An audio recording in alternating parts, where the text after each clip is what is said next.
Customs কিভাবে আমাদেরকে প্রতিনিয়ত আমদানি রপ্তানিকে ব্যাহত করে তার একটা সর্বশেষ একটা উদাহরণ আমি একটু দিতে চাই। আমাদের একটা প্রতিষ্ঠান, রপ্তানিমুখী শিল্প প্রতিষ্ঠান, সেই প্রতিষ্ঠানের এমডি আসলেন জুলাই মাসের 20 বা 21 তারিখে আমার কাছে, যে ওনার $98,000 একটা ফ্যাব্রিক্স চায়না থেকে আসছে, 5408 HS কোডে তিনি মালটা এনেছেন। তো আনার পর কাস্টমস মালটাকে আটকিয়ে দিল, আটকিয়ে বলল যে এটা 5408 না, এটা 5407 হবে। তাহলে 5408 আর 7 খুব বেশি পার্থক্য না, আর দুইটাই মানে ম্যানমেড ফাইবার। একটা হচ্ছে পলিস্টার স্টেপল ফিলামেন্ট, আর একটা হচ্ছে রেয়ন স্টেপল ফিলামেন্ট। তো দুইটাই ম্যানমেড ফাইবার যেহেতু, তো এটা ওনারা ইচ্ছা করলে ছেড়ে দিতে পারতেন, কারণ আমি তো বন্ডের আওতায় মালটা উনি আনছেন, তাহলে বন্ডের আওতায় এনে রপ্তানি করে দিবে, এটা শেষ। এখন HS কোড কি হইলো না হইলো এই অজুহাতে তার মালটা প্রায় 15-2 মাস আটকা থাকার পরে চট্টগ্রাম কাস্টম হাউসের কমিশনার মহোদয় তিনি হিয়ারিং এ ডাকলেন। মালিক গেল, যে হিয়ারিং দিল, বললো যে এটা তো সাপ্লায়ার, ওই HS কোড বাইর করে দেখিয়েছে, দেখেন দুইটার মধ্যেই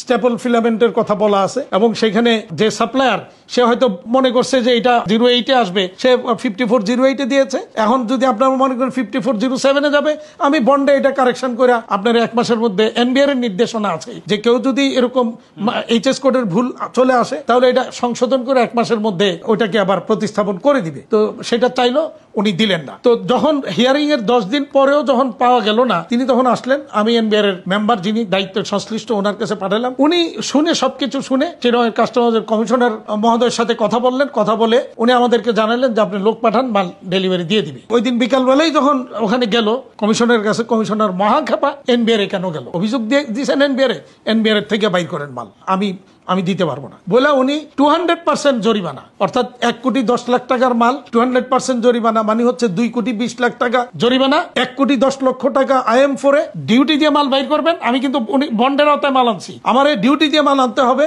আবার 20 লক্ষ টাকা কি একটা সব মিল্লা 3.5 কোটি টাকার একটা জরিমানা করে দিয়েছে। তো এই ঘটনার পর ওই দিন আমাকে সাথে সাথে জানাইলো, আমি সাথে সাথে NBR মেম্বারকে বললাম যে ভাই আপনাকে বলে তো আরো জরিমানা খাইলাম এবার। তো পরে উনি বললেন যে তাইলে এটা আর আমি কি করবো, আপনি চেয়ারম্যান সাহেবকে জানান। তো আমি চেয়ারম্যান সাহেবকে জানাইলাম, জানানোর পরে উনি বললেন যে আমার কাছে কাগজপত্র পাঠান, আমি দেখি। তো উনি সব আমি স্ক্যান করে ওই দিনই ওনাকে সব হোয়াটসঅ্যাপে দিলাম। বাট এরপরেও 10 দিন যাওয়ার পরেও, 10-12 দিন যাওয়ার পরেও এইটা মালটা রিলিজ হয় নাই ওনার কাছে। এরপরে এর মধ্যে ওই ফ্যাক্টরির মালিক তিনি ওই তার বন্ডে 5407 ইনক্লুড করে উনি নিয়ে গেছে যে আপনি এটা পুনর্বিবেচনা করার বিধান আছে, কাস্টমস অ্যাক্ট 242 পুনর্বিবেচনার বিধান আছে। তো সেখানে উনি এটা আবেদন নিয়ে গেছে, আপনি পুনর্বিবেচনা করে মালটা আমাকে ছেড়ে দেন। কিন্তু সারাদিন বসে থাকার পরে কমিশনার তার সাথে দেখা করে নেই, দেখা না করে বলে দিছে এডিশনাল কমিশনার যে ওনারা চলে যেতে বলেন, আমি মাল ছাড়তে পারবো না। তো এরপরে উনি আইসা আমার জানাইলো, আমি বললাম তার কি করবেন, হাইকোর্টে রিট করেন। পরে হাইকোর্টে রিট করে হাইকোর্ট থেকে অর্ডার নিয়ে এরপরে মাল